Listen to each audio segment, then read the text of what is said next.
آج ہم آپ کو ایک ایسے نبی کا واقعہ بتانے جا رہے ہیں جس کا ذکر قرآن پاک میں بار بار کیا گیا ہے، جس نبی نے ایک ایسی جگہ نہ جانے کتنے دن گزارے جہاں پر اندھیرا ہی اندھیرا تھا، صرف اور صرف اللہ کی توکل پہ، اللہ کی آزمائش کو انہوں نے توبہ کے ذریعے پار کر لیا۔ ایک ایسا نبی جو اپنی قوم سے ناراض ہو گیا، لیکن اللہ نے ان کے اوپر ہی آزمائش ڈال دی۔ ان کے اوپر کیسے آزمائش آئی، انہوں نے ایسا کیا کیا کہ نہ جانے کتنے دنوں تک ان کی آزمائش چلی۔ میرے اس چینل محمد یوسف اسلامک ہسٹری کو سبسکرائب کریں، لائک کریں اور کامنٹ ضرور کرنا اپنی رائے کے لیے۔ آج ہم حضرت یونس علیہ السلام کا واقعہ بیان کریں گے۔ حضرت یونس علیہ السلام اللہ کے ایک پیارے نبی تھے۔ واقعے کا ذکر قرآن پاک میں بار بار بیان کیا ہے۔ حضرت یونس علیہ السلام کا واقعہ ہمیں صبر، توبہ، اللہ کے اوپر کامل یقین کا سبق سکھاتا ہے۔ اللہ تعالیٰ نے حضرت یونس علیہ السلام کو نینوے قوم کی طرف نبی بنا کر بھیجا۔ یہ قوم بت پرستی اور گمراہی میں مبتلا ہو چکی تھی۔ حضرت یونس علیہ السلام نے نینوے کے لوگوں کو اللہ کی عبادت کی دعوت دی، لیکن ان لوگوں نے کبھی بھی یہ دعوت قبول نہیں کی۔ سالہ سال حضرت یونس علیہ السلام نے اس قوم کو اللہ کی طرف بلانے کی کوشش کی، لیکن یہ قوم ایمان نہ لائی، الٹا حضرت یونس علیہ السلام کے اوپر ہی ہنستے تھے۔ یہ قوم حضرت یونس علیہ السلام کا مذاق اڑاتی تھی۔ حضرت یونس علیہ السلام نے ہر ممکن کوشش کی نینوے کے لوگوں کو اللہ کی دعوت دینے کی، لیکن یہ لوگ اللہ کی طرف آنے کے لیے راضی نہیں تھے۔ قوم آگے نکل چکی تھی بت پرستی اور گمراہی میں۔ حضرت یونس علیہ السلام اپنی قوم والوں سے تنگ آ گئے اور وہاں سے جانے کا فیصلہ کیا، جو فیصلہ ان کے لیے غلط ثابت ہوا۔ حضرت یونس علیہ السلام نے بنا اللہ کے حکم کے، بنا اللہ کے کسی وحی کے وہاں سے چلے گئے۔ کسی بھی نبی کو جب تک اللہ کی طرف وحی نازل نہیں ہوتی، ان کو کوئی حکم نہیں ہوتا، وہ وہاں سے نہیں جا سکتے۔ کوئی بھی اپنا قدم اللہ کی اجازت کے بغیر نہیں اٹھا سکتے۔ یہی سے ہی حضرت یونس علیہ السلام کی خود کی آزمائش شروع ہو گئی۔ حضرت یونس علیہ السلام نے نینوے کا شہر چھوڑا اور وہاں سے چلے گئے۔ وہ ایک سمندر کے پاس گئے اور وہاں پر ایک کشتی میں بیٹھے۔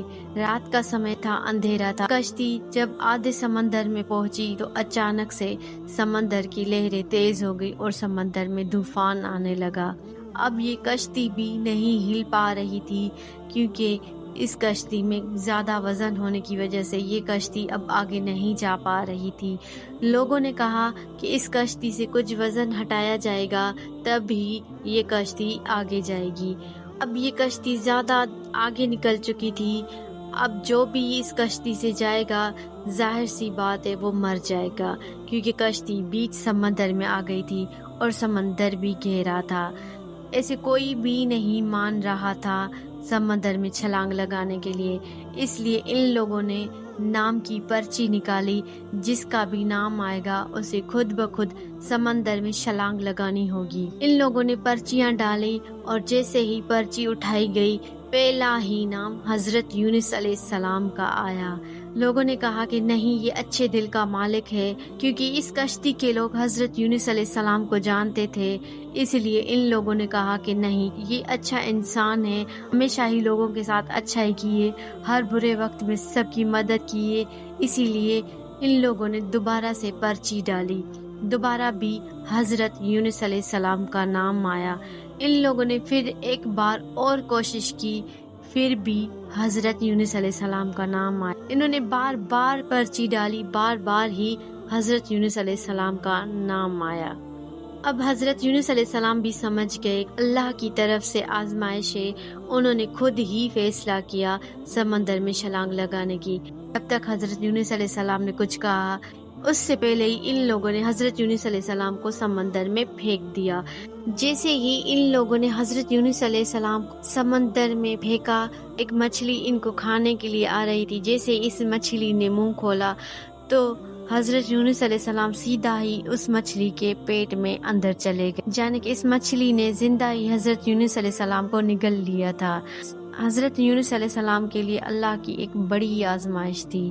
3 قسم کے اندھیرے، ایک تو مچھلی کے پیٹ میں اندھیرا، ایک سمندر کی گہرائی کا اندھیرا، اور تیسرا رات کی گہرائی کا اندھیرا۔ حضرت یونس علیہ السلام نے اللہ سے معافی مانگی، اللہ سے توبہ کی، کہا کہ اے میرے اللہ، تو بڑے رحم کرنے والا تھا، تو خالق مالک تھا، میں تمہاری اجازت کے بغیر ہی وہاں سے نکلا۔ حضرت یونس علیہ السلام نے اللہ سے توبہ کی، معافی مانگی، کافی روئے، بنا اللہ کی اجازت کے اپنا فیصلہ لیا، پھر اللہ سے پناہ مانگی اور اللہ سے دعا مانگی، اور پھر آیت کریمہ پڑھی جو ان کو اس مچھلی کے پیٹ میں حفاظت دے سکتی تھی۔ اللہ کی توکل پہ اس آیت کریمہ کو شروع کیا۔ لا الہ الا انت سبحانک انی کنت من الظالمین۔ اللہ کے حکم سے اس آیت کریمہ کے صدقے میں اس مچھلی کے پیٹ میں حضرت یونس علیہ السلام کو روشنی بھی ملی، راکھ بھی ملی، اور حفاظت بھی ملی۔